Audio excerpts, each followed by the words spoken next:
am Groot. I am Groot. Oh.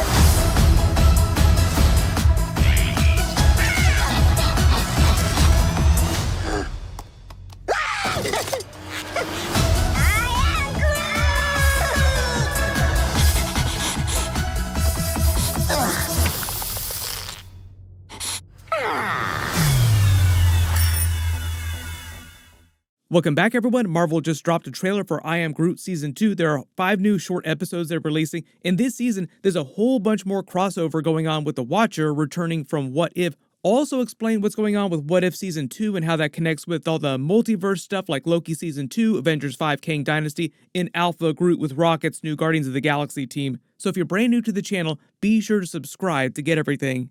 There's an interesting connection here with The Watcher and the new Fantastic Four movie too that I'll explain, but all the episodes are dropping at the same time. It'll be just like Season 1. Together they amount to about a single regular length episode. I know there's some timeline questions about when this takes place compared to What If because The Watcher is here now. Supposedly he's in multiple episodes. It's not just meant to be a one-off 2-second blink and you'll miss it kind of cameo. Season 2 is supposed to start a little while after the end of Season 1. That took place between the end of Guardians of the Galaxy 2 and the final post-credit scene when Groot grew up to teenage Groot size and started dropping F-bombs left and right. And they're also flying their ship, the Benatar, past the Watcher here. That's the ship that they got during Avengers Infinity War. But this confirms that when the Watcher appears during the episodes, this is meant to be earlier in his timeline before the events of What If Season 1. The Watcher's race are extremely long-lived. He's not a god, but he's nigh immortal. They're just super powerful cosmic beings, like a highly evolved race. They did make some changes to his character during What If Season 1. They made him the Watcher of the entire multiverse instead of just the main MCU 616 universe. In the comics, they're an entire race of beings, all about the same level of power, but different ages. Like Uatu, the main Watcher of the comics, has a father, so like he was born 2 parents. And they all are assigned different planets in the single universe, like the main Marvel universe, to watch over. Uatu is assigned by his race to watch over Earth, just the one planet inside the 616 Marvel universe. They're not meant to be multiversal beings, meaning that there's a different version of the Watchers in each universe. During What If Season 1, they had the main Watcher of the comics, Uatu, watching the entire multiverse.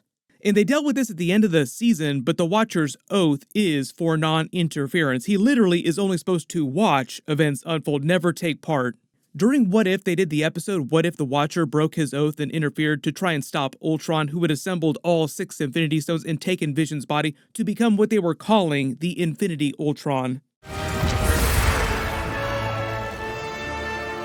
You cannot compute the power of my will.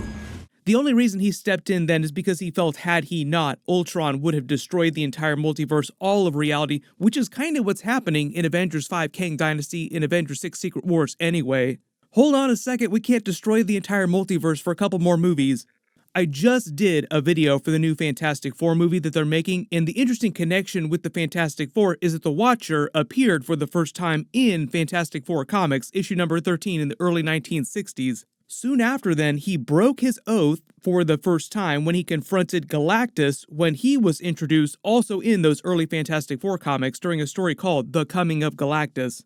In the new live-action MCU Fantastic Four movie, Galactus is supposed to be the main villain, so we might actually see the Watcher, Uatu, debut in live-action during Fantastic Four. Now you'll remember, we already saw the Watcher's race in live-action during Guardians of the Galaxy 2, bringing things back around to Groot and the other Guardians. Stan Lee was canonized as an agent of the Watchers, like that was the big joke of his post-credit scene. James Gunn was paying off a long-running fan theory that went back to the original Marvel Phase 1 movies, like back to the first Iron Man movie, that Stan Lee was meant to be the same character in all of his different cameos, just acting in his role as an agent of the Watchers sent to observe. Now, What If is meant to be canon to the MCU, so I'm assuming they'll explain why there are a whole race of Watchers, but Uatu has to watch the entire multiverse seemingly by himself. But at the beginning of the trailer, big Easter egg here, you see Groot playing with a Nova action figure. I know everybody's asking when they're going to finally do Nova in live action. Before Marvel pumped the brakes on how fast they were cranking out movies and Disney Plus series, there were reports of them doing a Nova Disney Plus series, then a one-off special presentation, kind of like Werewolf by Night. They might still do that, but the idea is that Kevin Feige said that they will eventually introduce the character, so they will do Nova. There was even a huge deleted scene of Nova during Avengers Infinity War and then later during Avengers Endgame. There's a few Easter eggs here on this alien ice cream ship, like the spaceship version of an ice cream truck, which also plays the same ice cream truck type of music meant to lure people out. Now, because of all the movies, like all the horror films that I've seen, it seems kind of like the starting of something really sinister. Don't go towards the sound, Groot, stay away from the truck. You notice they have a Howard the Duck themed ice cream. Maybe Howard the Duck will appear during the I Am Groot episodes. We see Groot stealing a ship to get the ice cream. Weird thing too here, you also see Groot construct his own giant robot on one of the planets they go to. He's supposed to be intelligent, but I never thought of him being this smart when he was still baby Groot. There is an explanation for this in the comics though. The movies have changed the way Groot and Baby Groot work, but in the comics, the original Groot can just regrow himself from a single twig, so if he were Baby Groot in the comics, he would still have all the memories and the intelligence of the original Groot. But in the first Guardians of the Galaxy movie, James Gunn said that he wanted Groot's sacrifice to stick to make as many tree Groot puns as possible. He didn't want to immediately take that back. So he said the new Groot is meant to be like the child of the original Groot, so he has totally new memories. He doesn't remember anything about original Groot's life or his adventures with Rocket before he met the Guardians of the Galaxy. That's why in present day, Alpha Groot, like the Giga Chad version of Groot, has a totally different personality, loves playing video games, he's way more sociable with the rest of the team, like he's way more adjusted to life with humans because he's been living with them his entire life. I love you guys. James Gunn actually said that he wrote the story of how Rocket met Groot, the original Groot, with the intention of doing a spin-off movie for the two of them. It would have happened sometime after the first Guardians of the Galaxy movie came out, but eventually he just shelved it and continued with the normal trilogy. This is what he said about it. I wrote a short film explaining the origin of how Rocket and Groot met. It was even storyboarded and location scouted. We did test footage for it. It was seen at San Diego Comic-Con in the trailer we cut together after 12 days of shooting. Let me know if you were in Hall H in the Comic-Con audience and saw that trailer footage, because they didn't release it online.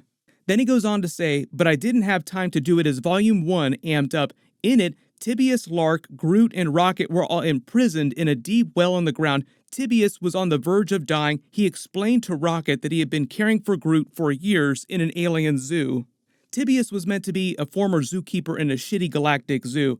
He explained that he had saved Groot, who was there on exhibit, and Groot was a loyal friend. He asked Rocket to please take care of him, and then he died. As he died, Rocket looked down in the dark cell and noticed that he was actually a robot, the lower part of his body smashed open and mechanical. The guards above ground heard something rumbling, and then they turned and saw Rocket and Groot bursting up from the ground, Rocket on Groot's shoulder, like you saw in all the Guardians of the Galaxy movies. They did that a couple times, repeating the shot.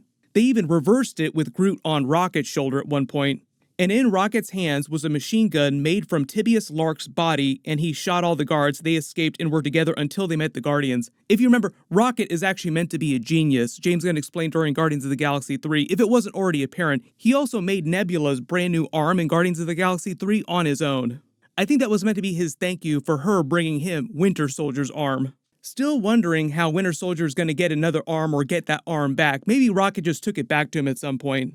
The funny thing about that too is that people went crazy about this when the Guardians of the Galaxy Holiday Special came out, and James Gunn literally on Twitter was like, nope, it's canon. She just went and ripped it right off in the middle of the night. They'll explain that when he shows up again during the Thunderbolts movie, like, man, this crazy chick came, tore my arm right off, but then another raccoon came and brought it back to me. In related Marvel animated news, there's a bunch of upcoming animated series they have, like X-Men 97, which is kind of like an X-Men animated series season 6. It's just a continuation of the original X-Men the animated series. They just showed off a teaser trailer at Comic-Con, but they didn't post it online before the delays that was supposed to release early January 2024. We'll see if that still happens. What If Season 2 was also delayed? It's pretty much ready to go though, like it's sitting on a shelf somewhere. It'll still come out at some point during 2024. Spider-Man Freshman Year Season 1 is probably going to get released either at the end of next year or early 2025, and the same for the Marvel Zombies Season 1. They showed off trailers for all these series last year at Comic-Con. I did trailer videos for all of them, so I'll post them in the links below. We'll probably get an official X-Men 97 trailer this year later after Loki Season 2 and a new What If Season 2 trailer. Of course, I'll do videos for everything, so post all your requests, your big questions in the comments below. Click here for that full Loki Season 2 trailer, and click here to learn about that brand new Marvel Fantastic Four movie. Thank you so much for watching. Everyone stay safe, and I'll see you guys in the next one.